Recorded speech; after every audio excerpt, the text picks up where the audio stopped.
princípio era aquele que é a palavra. Ele estava com Deus e era Deus. Ele estava com Deus no princípio. Todas as coisas foram feitas por intermédio dele. Sem ele, nada do que existe teria sido feito. Nele estava a vida, e esta era a luz dos homens. A luz brilha nas trevas, e as trevas não a derrotaram. Surgiu um homem enviado por Deus, chamado João. Ele veio como testemunha para testificar acerca da luz, a fim de que por meio dele todos os homens crescem. Ele próprio não era a luz, mas veio como testemunho da luz. Estava chegando ao mundo a verdadeira luz que ilumina todos os homens. Aquele que é a palavra estava no mundo, e o mundo foi feito por intermédio dele, mas o mundo não o reconheceu. Veio para o que era seu, mas os seus não o receberam. Contudo, aos que o receberam, aos que creram em seu nome, deu-lhes o direito de se tornarem filhos de Deus, os quais não nasceram por descendência natural, nem pela vontade da carne, nem pela vontade de algum homem, mas nasceram de Deus. Aquele que é a palavra tornou-se carne e viveu entre nós. Vimos a sua glória, glória do unigênito, vindo do Pai, cheio de graça e verdade. Feche os seus olhos por um momento, vamos orar. Deus, em nome de Jesus, obrigado por mais uma manhã na Tua presença, por todo o Teu cuidado com as nossas vidas. Espírito Santo de Deus, que esta palavra encontre o propósito para o qual ela foi liberada sobre as nossas vidas nesta manhã, que ela venha produzir vida em nós e através de nós. Levamos a nossa mente cativa à obediência de Cristo, nos rendemos à Tua palavra nessa manhã, Deus, em nome de Jesus, amém, amém, amém. Você pode sentar. O tema dessa palavra é: o que eu quero conhecer de Deus. Repita comigo: o que eu quero conhecer de Deus. Amém? Irmãos, cada um desses evangelhos, Mateus, Marcos, Lucas, João, eles apresentam Jesus de uma maneira muito única, muito singular. Mateus, ele é apresentado como o rei, o Messias. Então o povo judeu vê o evangelho de Mateus e reconhece em todas as escrituras Jesus como o rei messiânico, o rei vindouro. Quando Jesus estava na estrada que ia para Emaús, ele encontra dois discípulos, e ele vê os dois falando sobre a cruz, sobre a morte de Jesus, tristes, acabou tudo. E Jesus se coloca no meio deles e começa a perguntar o que estava acontecendo. E eles perguntam para Jesus: só você em toda Jerusalém não sabe o que aconteceu nesses dias? E aí Jesus começa a falar para eles, né, da dúvida que eles tinham. E Jesus começa a discorrer todas as escrituras acerca dele próprio.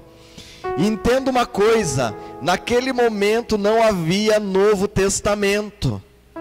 O Novo Testamento foi introduzido como Bíblia no ano 130 depois de Jesus. Tem gente que pega o Novo Testamento e fala: o Velho Testamento não presta, os apóstolos mesmo não viviam nele.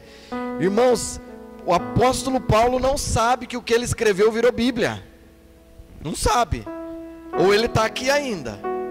Você entende isso? Quem participou do estudo de escatologia sabe do que eu estou dizendo. Pedro não sabe. Eram cartas que eles mandavam para animar a igreja que estava sendo perseguida. Mas no ano 130 aproximadamente, no primeiro concílio que teve, mais organizado depois de Atos, em Atos teve um concílio onde a igreja definiu se ia aplicar algumas leis do Velho Testamento ou não, como o sacrifício de animais, como a circuncisão. E aí Tiago toma a palavra e fala: não vamos colocar esse peso sobre os gentios, não é necessário que eles sejam circuncidados, porque nós entendemos que em Cristo todos são circuncidados, amém? Então não precisa mais passar pela circuncisão. A carta aos Hebreus depois explica que não precisa mais do sacrifício de animais. Então tudo que Jesus estava explicando na estrada de Emaús, ele estava falando acerca do que as Escrituras, o que nós tratamos como Velho Testamento, falava sobre ele mesmo. E um judeu messiânico, quando ele se converte, ele se chama um judeu messiânicos. Ele olha para a carta de Mateus e ele identifica o Messias que eles tanto esperavam. Só o livro de Mateus mostra isso em Isaías, quando fala, ele foi para tal lugar para que se cumprisse as Escrituras, ele falou tal coisa para que se cumprisse as Escrituras. Esses textos falam do livro de Isaías apenas, porque o livro de Isaías, como nenhum outro, profetizou a vinda do Messias, como ele caminharia, a sua morte, a sua ressurreição e o seu reino milenar. Só o livro de Isaías fala tudo isso. Tanto que no estudo de escatologia eu fico mais em Isaías do que na maioria dos outros livros, porque ele é o mais completo de todos. Para você ter uma ideia, a carta de Romanos é inspirada no versículo 26 ao 28 de Isaías. Paulo fala de Isaías o tempo inteiro na carta aos Romanos. Então eles veem a carta de Mateus, eles veem o rei, o Messias que viria, o Hamashia, o Messias. A carta de Marcos, a carta de Mateus fala 32 vezes que o rei viria.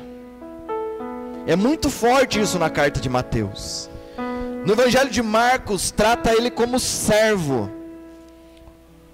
Essa palavra eutos aparece 42 vezes no livro de Marcos, falando que ele seria um servo, que ele serviria. João fala sobre isso também de uma maneira muito linda no capítulo 13, mas igual Marcos apresenta Jesus como servo, aquele rei de Mateus, e em Marcos é apresentado como alguém que veio para servir. Amém? E ele fala isso várias vezes, ao ponto de se tornar 42 menções, Jesus falando: eu sou o servo, eu vim para servir. O livro de Lucas apresenta Jesus como o homem perfeito. Por quê?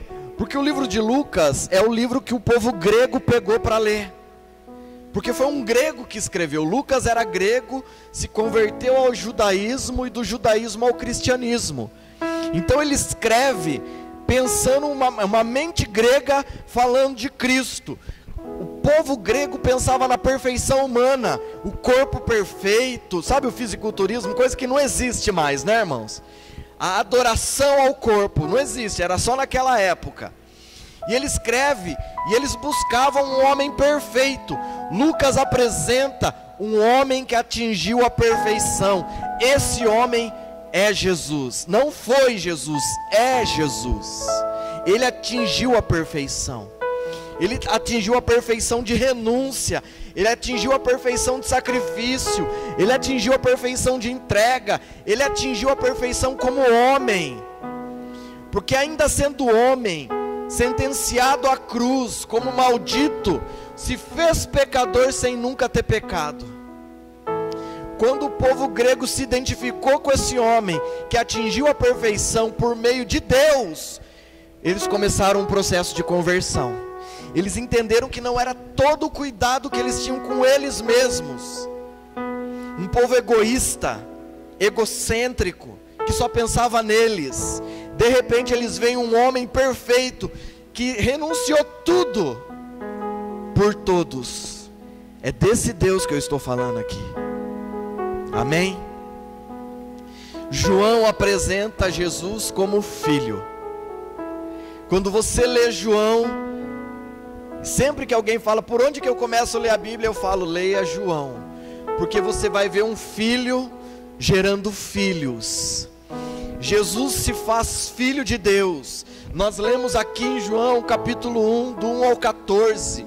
Ele era Deus, estava com Deus. Todas as coisas que foram feitas, só foram feitas porque Ele as criou. Eu acho interessante que, se você pegar a Bíblia dos Testemunhos de Jeová, eles adulteraram muitos textos, mas João 1 versículo 3 eles esqueceram. E João 1 versículo 3 diz assim: todas as coisas foram feitas por meio dele, sem ele nada do que existe teria sido feito. Eles esqueceram de tirar esse texto. E esse esquecimento, esse leve lapso, é porque Deus queria, na Bíblia adulterada deles, falar quem criou todas as coisas. O Filho de Deus também era Deus. Ah, Juliana, então eu, como Filho de Deus, vou atingir a divindade? Não, você vai atingir a posição de servo, de filho, porque o filho só nasce para servir. João enfatiza isso. Ele veio, por isso que João fala muito o Filho de Deus, o Filho do homem. Apocalipse manifesta ele assim também: o Filho do homem. Você é o quê? Você é quem? Quando você olha para a pessoa no espelho de manhã, você acordou hoje para pentear o cabelo, coisa que eu faço em ponto, fração de segundo, né? Eu faço só assim, e ainda consigo no carro desmanchar o pouco que tem. Quem você viu ali? Você viu o Márcio? Você viu o Bruno? Ou você viu um filho de Deus? Porque isso pode fazer toda a diferença no dia que você vai viver. Porque você pode tomar decisões erradas. Eu não estou falando aqui de viver profundamente enterrado no pecado. Eu estou falando que de vez em quando você vacila. Você está entendendo isso, irmãos? E ainda assim, acredite, você não deixa de ser filho. Você acredita nisso? Você precisa entender isso. Por isso que João enfatiza o filho. Quando você olha no espelho, quando as pessoas te ofendem, quem você pensa que você é? Quando alguém te contraria, quando a sua esposa está com dor de cabeça no final de semana, você fala: não, isso é negócio do diabo. Só pode ser do diabo esse trem, né? Mas aí no fundo você respira, e quem você vai manifestar? Jesus, como Filho de Deus, a divindade de Cristo, pode ser vista em 7 manifestações no Evangelho de João. Ele fala em João 6,35: eu sou o pão da vida, o pão que dá a vida. Irmãos, ele acabara de fazer a multiplicação dos pães ali. Todo mundo de boca aberta, porque de 5 pães e 2 peixes, ele alimentou 5.000 homens, fora mulheres e crianças. E aí os fariseus, aquele povo lindo, né, que seguia Jesus só para dar palpite, só para contrariar ele, vem com a conversa fiada, e Jesus fala do pão verdadeiro, e eles falam: não, você está falando o quê? Você está indo contra o pão, o maná. Jesus fala: o povo no deserto não comeu o pão do céu, o pão que eu dou, porque o pão que eu dou dá vida. Ele está falando disso. Ele fala em João 8,12: eu sou a luz do mundo. Por isso que fala que Deus nos transportou das trevas para o reino do Filho do seu amor. Ele veio, como fala em João 1, ele veio para manifestar a luz, a mesma luz que manifestou em Gênesis 1. Eu não estou falando do sol que brilha, eu estou falando de uma luz que brilha dentro do homem, e o homem consegue se ver. Porque muitas vezes nós conseguimos ver a luz nos outros, ou a luz, né, que aparentemente brilha em nós, manifesta o pecado no outro. Mas a luz de Cristo vem para manifestar nós, o Juliano. Você sabe uma coisa que é interessante? Deus cria o homem e coloca o homem no jardim. E Ele coloca o homem no jardim para cultivar o jardim e para guardar o jardim. Não é isso que está escrito lá? Sim ou não? Você acredita no que eu estou falando? Ou precisa ler lá em Gênesis 1? Ele coloca o homem para cultivar e guardar o jardim. Sabe qual que é a palavra para guardar, proteger o jardim? Queruve, querubim. Um querubim se rebelou, subiu aos céus e perdeu o lugar. Deus coloca um homem para se tornar queruve novamente, protetor de um lugar de adoração. Não é à toa que o diabo olha para você com fúria, porque não apenas você tem Deus habitando em você, mas você ocupou um lugar que Ele já ocupou um dia. Isso não é heresia, isso a Bíblia diz, porque Deus colocou você para cultivar um ambiente de adoração e proteger esse lugar. Você na sua casa não apenas cultiva uma vida de adoração com Deus, mas você é um queruve ali. Você é um protetor da glória de Deus naquele lugar. Você entende isso, irmão? Você está com uma cara para mim de que eu não estou entendendo nada? O que o Juliano está falando? Você está aí?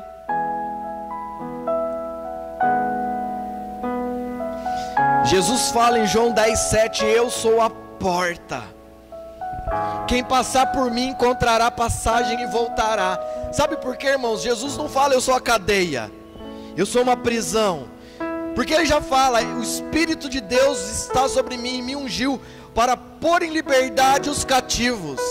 Então Jesus é uma porta que quem passa por ela não é obrigado a permanecer nele, mas você pode se alimentar. Juliano, então eu posso deixar Jesus? Você pode, mas a ideia dele é que você se alimente nele e alimente os outros. Por isso que ele fala, você entrará, achará pastagem e sairá, porque isso que você encontrou não é só para você. Essa porta você não tem direito de fechá-la, como se ela estivesse sob a sua custódia.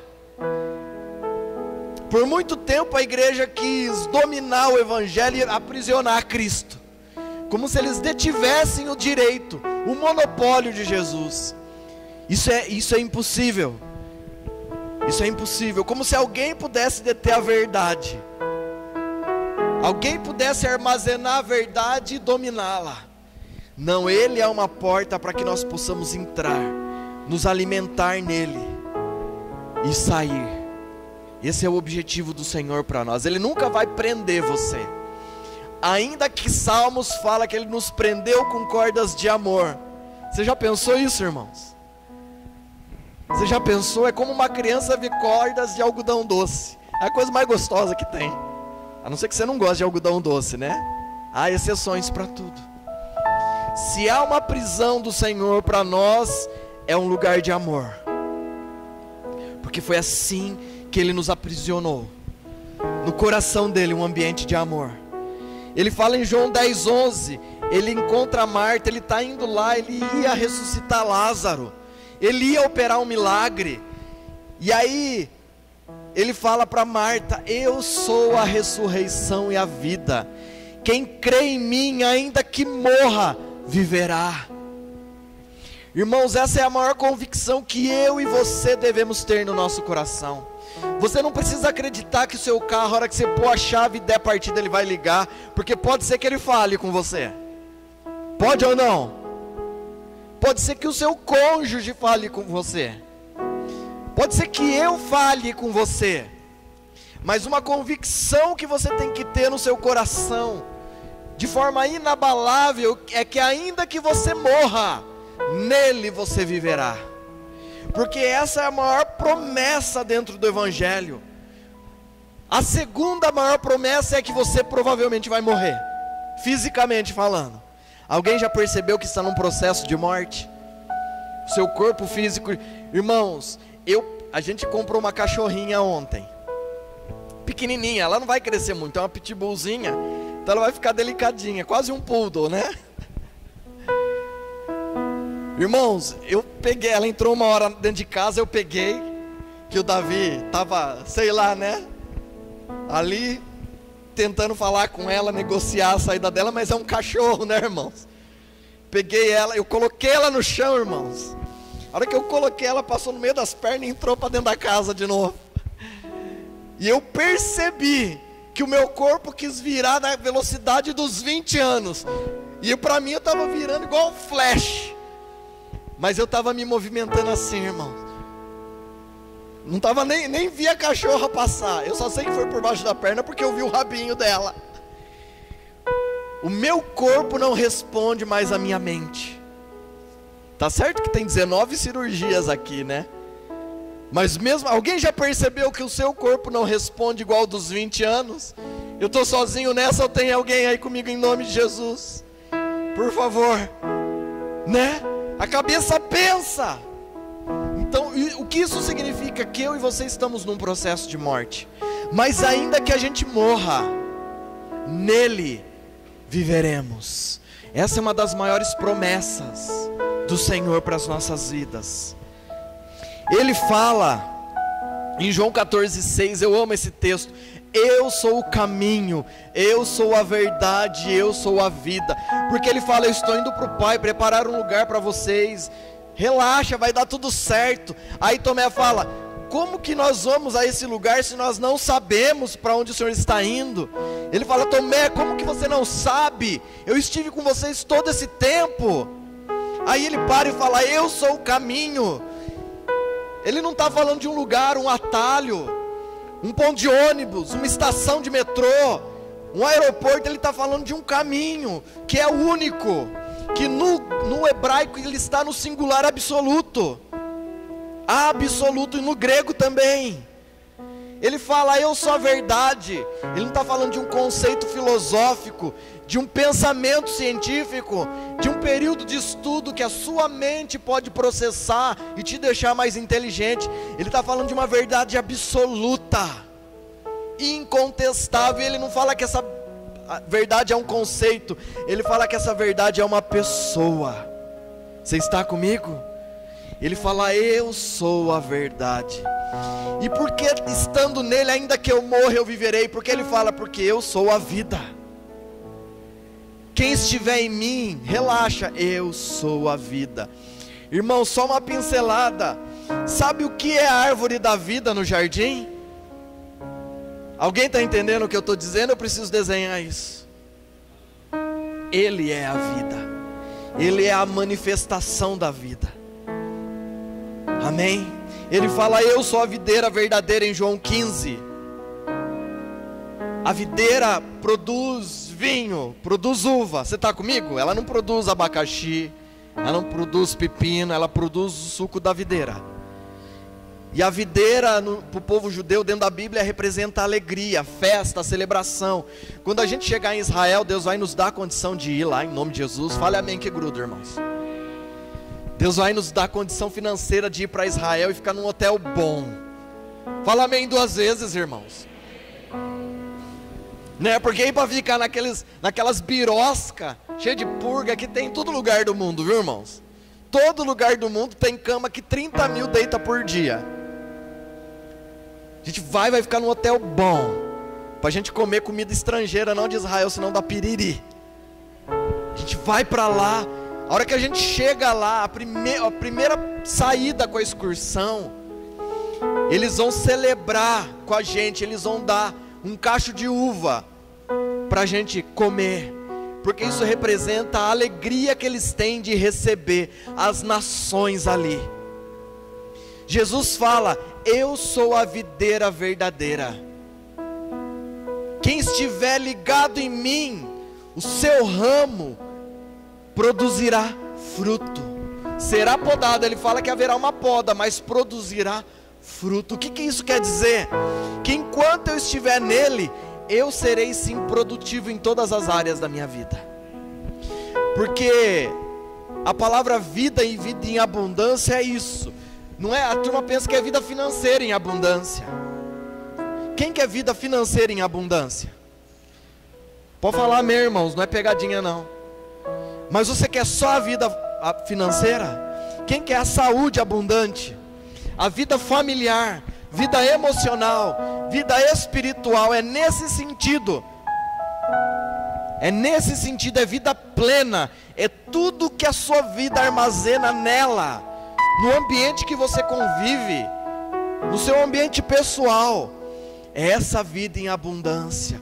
E é nisso que ele está falando: quem estiver ligado em mim produzirá fruto. Vida vai brotar de você. em você e através de você. Por isso que a gente traz pessoas para a igreja, porque a vida é tão forte em mim e em você, que é impossível eu ser o Juliano sozinho. É impossível a Mary ser a Mary sozinho. Tem que gerar vida. Você entende isso em nome de Jesus?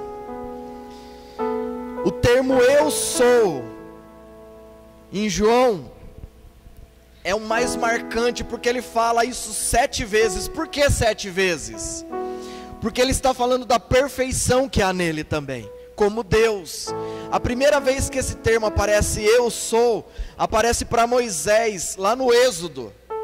E normalmente a tradução desse termo é: eu sou o que você quiser que eu seja, né? O que você precisar que eu seja. Mas irmãos, essa tradução ela é muito triste, porque a tradução correta do hebraico ficaria assim: eu sou o que você desejar conhecer de mim. O que você desejar saber ao meu respeito, conhecer de mim, eu serei isso. Eu serei essa manifestação. Então o nível de desejo que você tem de Deus vai ser o nível de manifestação dele sobre a sua vida. Eu vou repetir de novo, para você falar um glória a Deus, pelo menos para a câmera pegar, fingir que você entendeu. Tudo que você deseja conhecer de Deus, saber de Deus, porque quanto mais você conhecer de Deus, mais você sabe sobre a vida, mais o homem mais entende as mulheres quando ele conhece de Deus. Fala amém, irmãos. Há quem diga que é indecifrável, impossível de ser conhecida, mas em Deus isso é possível. Amém, irmãos? Só que esse conhecimento, essa revelação, só vem através de desejo. É isso que ele fala: eu serei o que você desejar conhecer de mim. Eu serei. E aí você vê toda essa manifestação desse Deus glorioso. Você fala, Jesus nunca teve problema na terra, né? Porque ele era tudo isso manifestado no homem só, assim ou não, irmãos? Ele era ao mesmo tempo 100% homem e ao mesmo tempo 100% Deus. E aí você pensa, não pode ter dado nada errado na vida desse homem. Abra comigo para você ver Lucas, volta só um pouquinho, Lucas 2.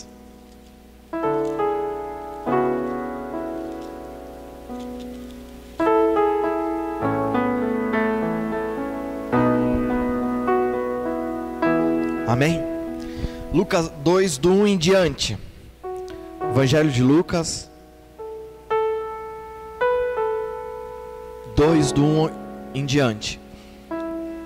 Naqueles dias César Augusto publicou um decreto ordenando o recenseamento de todo o Império Romano. Pode ter alguma tradução que esteja a tributação. O que é recenseamento? Recenseamento é você contar quantas pessoas tem.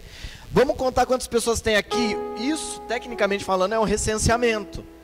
Por exemplo, quem recebe salário do INSS, não tem a prova de vida lá que tem que fazer? Alguém sabe o que eu estou dizendo? Isso é recenseamento, Bolsa Família, seja lá o que for, né? Você tem que provar que você existe, que você é de verdade, que você está vivo. E isso também serve para tributar as pessoas. Por isso que a tradução em alguns lugares está... ele fez a tributação. Ele contabilizou quantas pessoas tinham, porque a intenção dele era que eles pagassem impostos, todos pagassem, por cada membro da família. Mas a melhor tradução é recenseamento, contar as pessoas. Este foi o primeiro recenseamento feito quando Quirino era governador da Síria, e todos iam para a cidade natal, a fim de alistar-se. Assim José também foi à cidade de Nazaré da Galiléia para a Judéia, para Belém, cidade de Davi, porque pertencia à casa e à linhagem de Davi. Ele foi a fim de alistar-se com Maria, que lhe estava prometida em casamento e esperava um filho. E enquanto estavam lá, chegou o tempo de nascer o bebê, e ela deu à luz o seu primogênito, envolveu-o em panos ou enfaixou, e colocou numa manjedoura, porque não havia lugar para eles hospedaria. Olha, irmãos, que interessante. Deus olha para a terra e vê a plenitude dos tempos. O que é a plenitude dos tempos? É quando um tempo determinado por Deus encontra o seu momento maior, o ápice, completo. E essa plenitude para Deus é um pico de pecado na terra. Deus fez uma visita assim no período de Noé. A terra se achou na plenitude do pecado, Deus visitou a terra. Então depois Deus olha e vê duas cidades numa região frutífera. Aquelas duas cidades elas alcançam o ápice, a plenitude do pecado. Então Deus visita Sodoma e Gomorra. E aí havia uma promessa que Deus salvaria o mundo. E para que isso acontecesse, Ele também tinha que visitar a terra na plenitude, no ápice do pecado. Quando a terra estivesse preenchida, dominada de pecado, Deus olha para a terra e o momento chega. Só que para que a visita do Salvador chegasse, para que a vinda dele viesse realmente, ficou redundante, mas é assim, a vinda viesse, ou chegasse o momento da sua vinda, Deus precisava achar uma família. Deus não pegou qualquer lugar, vamos lá, roleta aí, vamos achar um nome. Não, precisava a linhagem certa, um lar estruturado, corações inclinados a obedecer. Irmãos, há uma devoção a Maria dentro do catolicismo, mas entenda uma coisa: Deus olhou para o coração daquela menina de 15 anos aproximadamente e viu um coração ali. Não é o que a Igreja Católica fala, a devoção, porque até a irmã Maria precisou de um Salvador. Amém, irmãos? Aí Jesus precisava de um pai, um exemplo, um modelo na terra para ele ser educado. Quem que Deus escolhe, irmãos? José, o homem escolhido. Deus acha uma família que tinha um coração, tinha disposição, mas não tinha condições financeiras. Irmãos, imagine, a presença de Deus, o Espírito Santo envolve ela e coloca Deus dentro dela. Foi isso que aconteceu. Porque ele precisava nascer de uma mulher, porque havia sido profetizado, precisava de nascer de uma virgem. A Bíblia fala que foi o seu primogênito. O que isso quer dizer? Foi o primeiro de todos, que ela teve em torno de 8 a 12 filhos. A Bíblia menciona 8, mas teve filhas, porque em uma passagem de Mateus fala que os filhos e as filhas de Maria vieram ter com ele. Não é primos, filhos, depois de Jesus.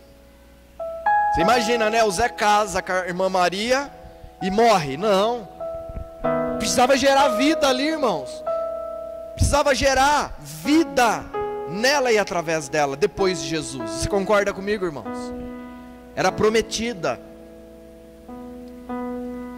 E aí Deus acha aquela família. E aí imagine, irmãos, Deus não podia escolher qualquer tempo na terra, 6 meses antes, para ter o recenseamento, impelir, levantar o coração de Quirino para fazer isso. Não podia ter sido 6 meses antes, irmãos. José pega Maria no período de dar a luz, coloca ela em cima de um jumento, uma viagem longa, volta, desce todo Israel, vai até o extremo sul de Israel, uma viagem de dias. Chega lá, lógico, né, que a irmã Maria ia dar a luz, né, irmãos? Agora pare e pense, analisando assim, parece até que Deus não teve juízo acerca disso, né? Errou o tempo, porque às vezes não é isso que você pensa. Deus me chamou, começou a fazer, mas de repente muita coisa não encaixa. Algumas coisas vêm antes do tempo que você acha que deveriam vir. Você acaba de sair de um rolo, vem outro. Alguém sabe do que eu estou falando aqui? Acaba de encaixar uma coisa, vem outra desencaixando. Você tem a convicção que Deus te chamou, Ele vai te usar, mas parece que Ele não está com você no negócio. Olha a história de Jesus, de José, de Maria, irmãos. A mulher dá à luz. E aí ela chega na hospedaria, no hotel. Não era para um anjo ir lá, manifestar, matar alguém e ter um lugar para ele ali? Fala, crente. Era Deus nascendo na terra. Não é facinho, irmãos? Morre tanta gente, matava um no hotel ali. Sim ou não? É chegar ali no hotel, tem uma reserva aí. Ô, seu José, tá aqui sua reserva. Ô, eu sou José, eu não fiz reserva porque meu celular acabou a bateria no meio da viagem. Não, seu José, já manifestou um anjo aqui, escreveu com letra de ouro no livro. Um quarto 5 estrelas, com um berço para nascer seu filho. Não era para ser assim, irmãos? Muitas vezes nós nos vemos numa situação assim. A gente sabe, conhece esse Deus poderoso que manifesta a luz, que é o pão da vida, que é a ressurreição, que é tudo isso e muito mais. Mas tem hora que parece que Ele não funciona na nossa vida, né? Funciona no vizinho. Sim ou não, irmãos?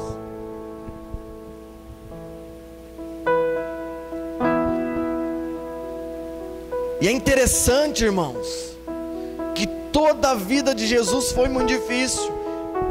Imagine ser carpinteiro naquela época, derrubar árvore. Eu não estou falando, irmãos, de fabricante de móveis modulado, que compra as placas de MDF, põe numa máquina, ela corta tudo ali, ele só parafusa. Eu estou falando de um homem que tinha que entalhar, derrubar a árvore, preparar ela, carregar. Você acha que Jesus era mole? Aí você acha que a vida é difícil para você, né? Meu pai sempre falava, a vida é dura para quem é mole. Eu cansei de ouvir, às vezes a gente começava a reclamar em casa, ele falava, ó, você pega firme no que você está fazendo, porque a vida só é dura para quem é mole. E aí ele fechava e falava, o seu sobrenome é Rocha, não é à toa. Dá um jeito, se vira.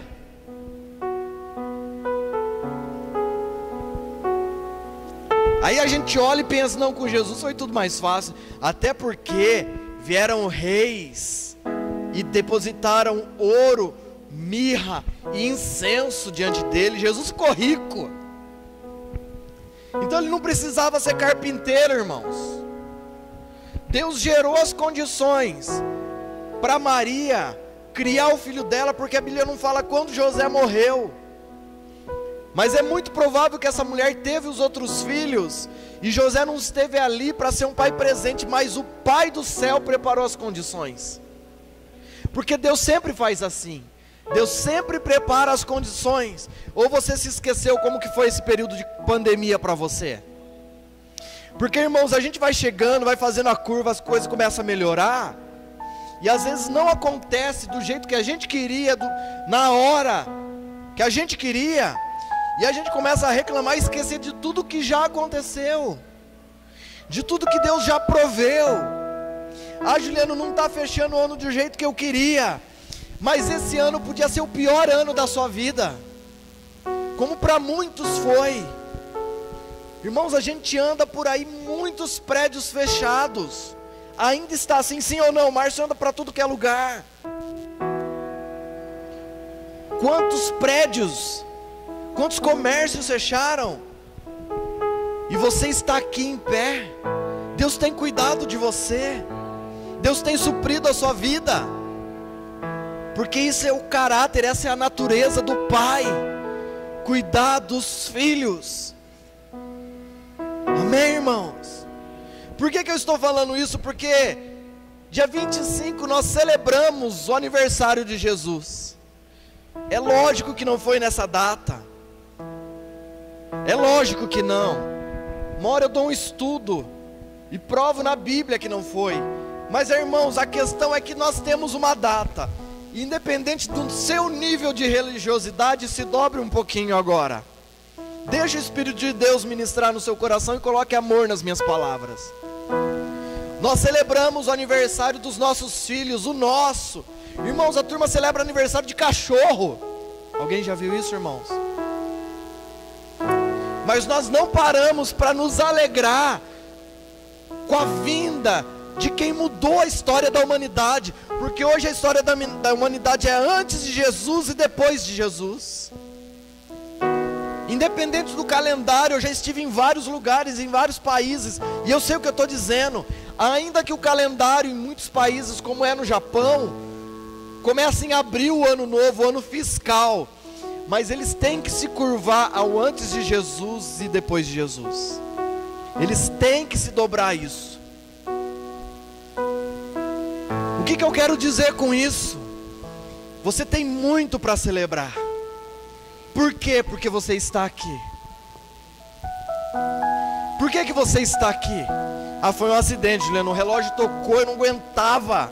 Não aguentava a Alexia chamando, levanta, levanta. Era isso?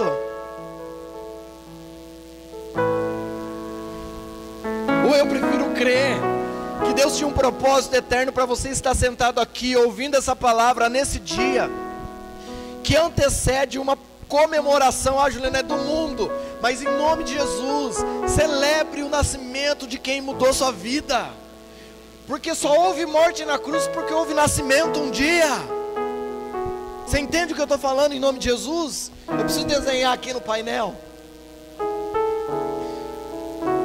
É tanta religião dentro de nós, que nós não celebramos mais a vida, e a vida do nosso Senhor, a vinda dele inclusive.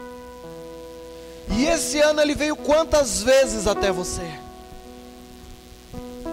Em quantos momentos ele tocou você? Se você não sabe responder, porque foram muitos, caberia um glória a Deus agora. Porque às vezes a gente começa a analisar, irmãos, eu começo a ver todo o cuidado dele com tanta coisa.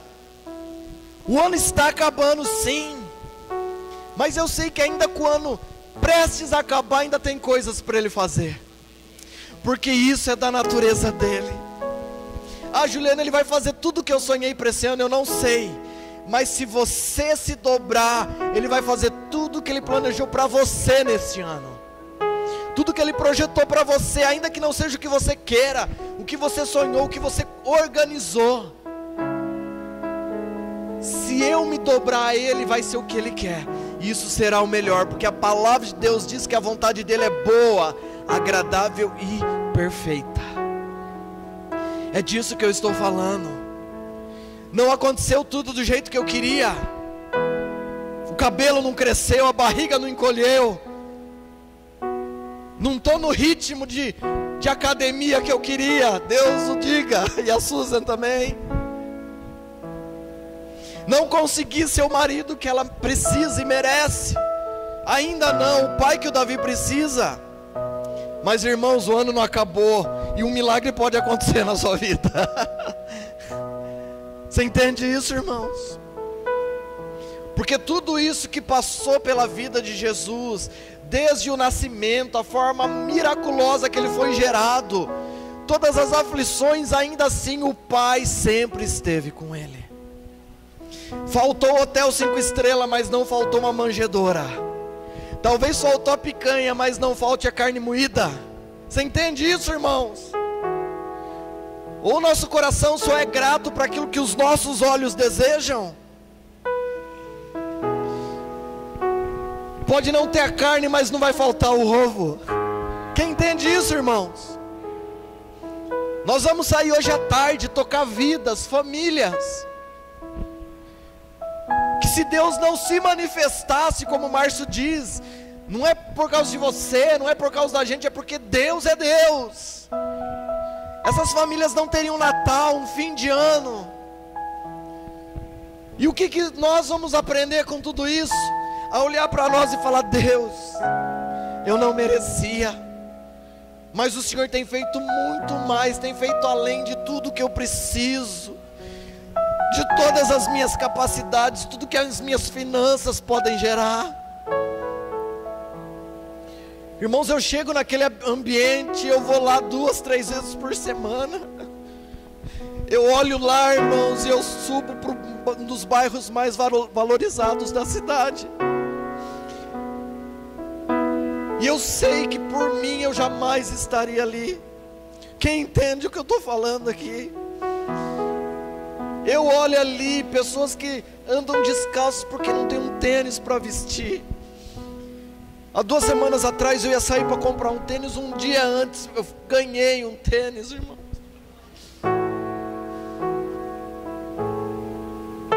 Sabe por quê? Porque eu mereço? Não, porque Deus cuida dos filhos, ainda que seja um Juliano imperfeito.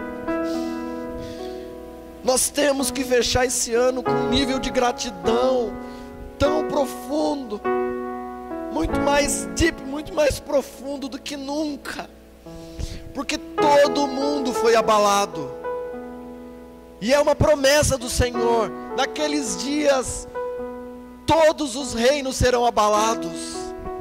Tudo que é possível ser abalado, será abalado debaixo dos céus. Eu gosto mais da tradução, todos os reinos.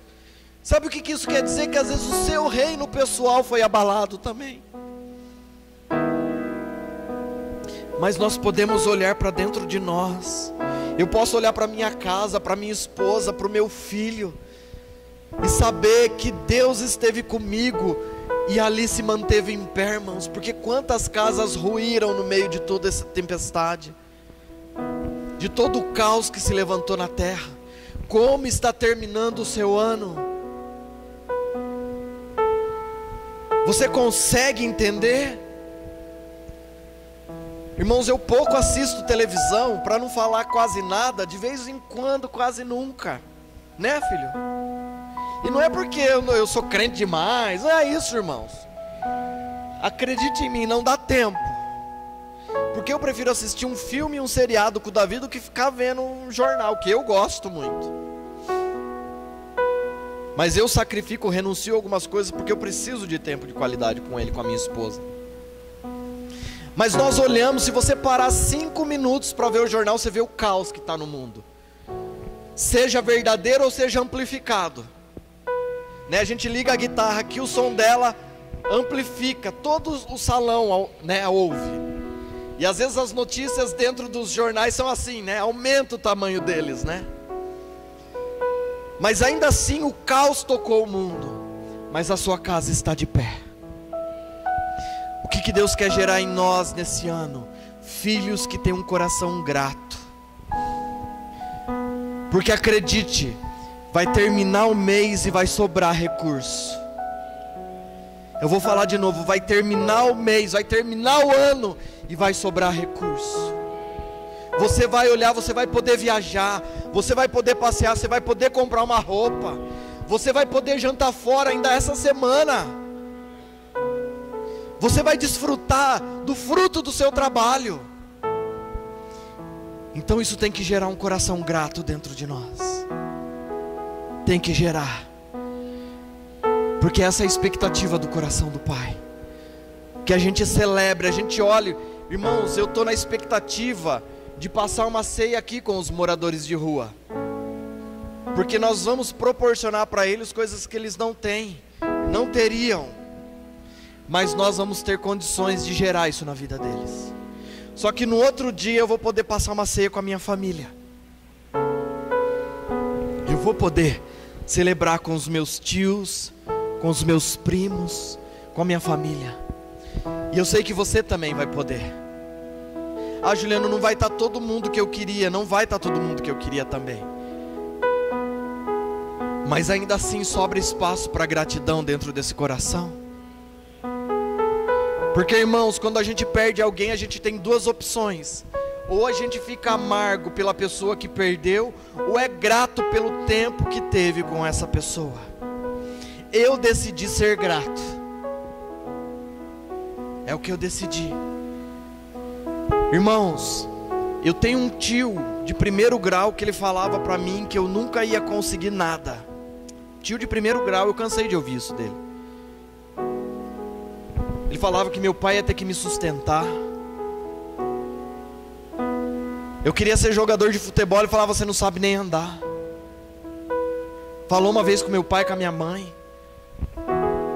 Irmãos, olhando bem, eu acho que não daria para ser nada mesmo. Mas ainda que os olhos da terra olhem para você e não deem nada, há um propósito nos olhos de Deus sobre você. Ainda que na terra ninguém alcance o que Deus pode fazer, porque Ele pode. Ainda que ninguém, as pessoas olhem e falem, não vai, daí não sai nada. Natanael, se você continuar lendo o texto que nós lemos em João 1, Natanael fala, pode vir alguma coisa boa de Nazaré? E às vezes a sua família olha para você, pode vir alguma coisa boa dali? Só aí. Mas os olhos de Deus estão sobre toda a terra. E quando o nosso coração se inclina, o que Ele propôs no coração dele pode se cumprir. E é por isso que você está aqui nessa manhã. Porque os olhos dele, as mãos e o coração dele têm favorecido a sua vida. E esse é um culto de celebração. De celebração. Ah, não foi no dia 25. É muito provável que tenha sido em setembro. Whatever, não importa. O que importa é que um dia ele nasceu. E porque ele nasceu, ele cresceu, foi homem, morreu na cruz, ressuscitou ao terceiro dia para a glória de Deus Pai. E porque ele ressuscitou, você está aqui. E porque você está aqui, ele também está. Porque esse prédio vazio não manifesta Deus. É só um prédio vazio. Se coloque em pé, eu quero orar com você.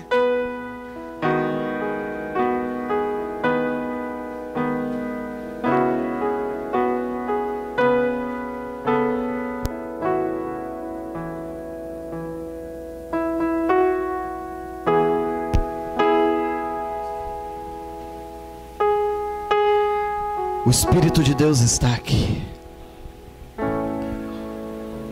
para produzir vida em nós e através de nós, gerar um coração grato dentro de mim e de você. Esses últimos dias para encerrar esse ano, que essa palavra ecoe dentro do seu coração. E você creia que 2020 foi sim o melhor ano da sua vida. Porque foi um ano de restauração, de renovo.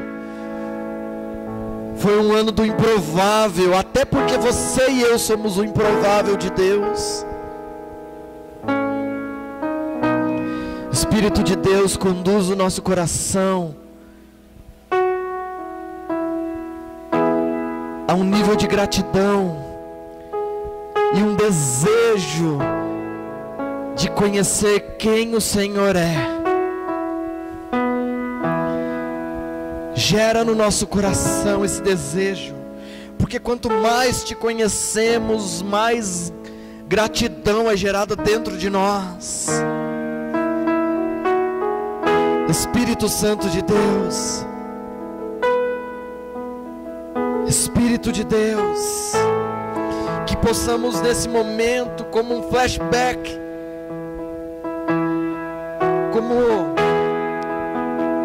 um instante, venhamos voltar a tudo que vivemos, aos dias que cercaram esse ano, e possamos ver o Senhor em cada dia, cuidando, cercando as nossas vidas de proteção.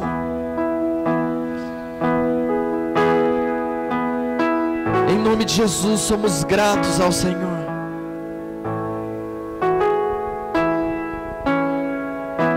Em nome de Jesus, reconhecemos a nossa dependência de Ti. Em nome de Jesus, nós cremos que mesmo que 2021 seja um ano de grandes desafios, aflições, ainda assim com o Senhor vamos comer o melhor dessa terra. Espírito Santo de Deus, nos ajuda a crer. Nos ajuda a crer que o Senhor está conosco em tudo. Nos ajuda a entender o Senhor em tudo, até nas aflições, até nos momentos em que parece que vai faltar, até nos momentos que parece que não vai acontecer, que possamos crer e entender que o Senhor está envolvendo a gente em tudo isso, e que o Senhor possa gerar em nós o coração que o Senhor preparou para esta terra, para o ambiente que estamos inseridos, em nome de Jesus. Porque foi assim que o Senhor olhou para Davi, um coração.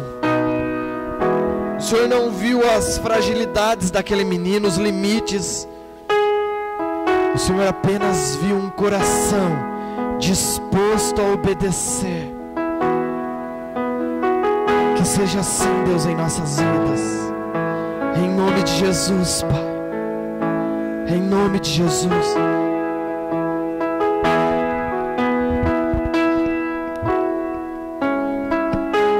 Espírito Santo de Deus,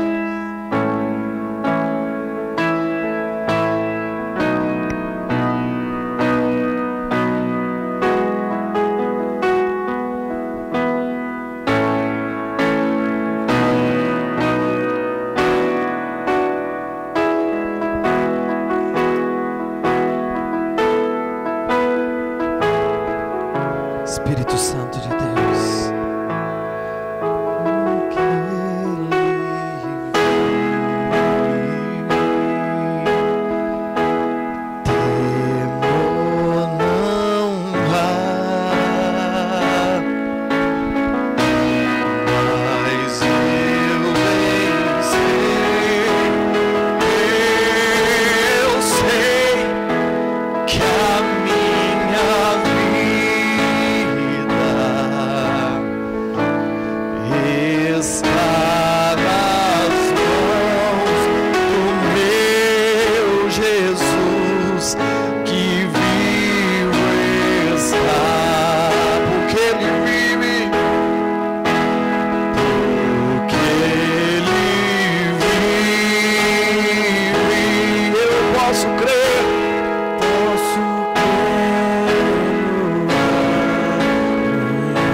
Está nas mãos.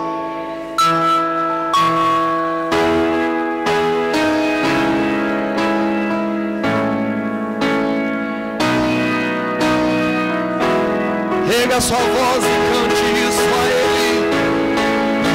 Porque Ele vive, eu posso crer no amanhã, porque Ele vive.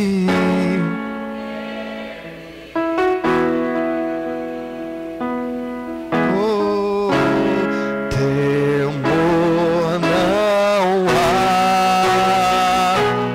eu bem sei.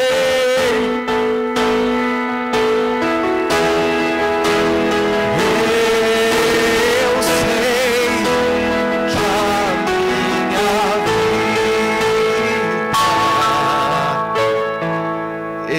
está nas mãos do meu Jesus, que vive está.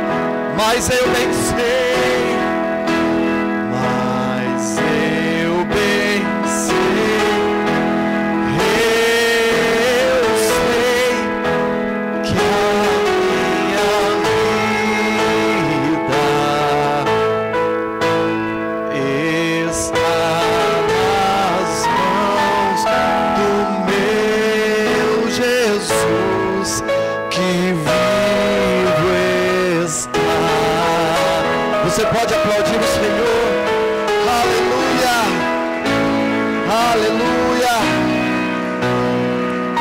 saiba que Ele vive.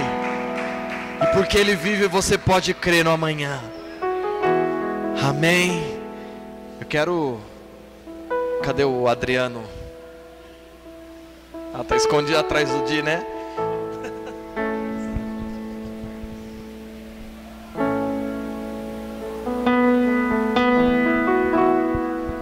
Aleluia, glória a Deus. Depois dessa palavra tão abençoada, você que trouxe seu dízimo, sua oferta.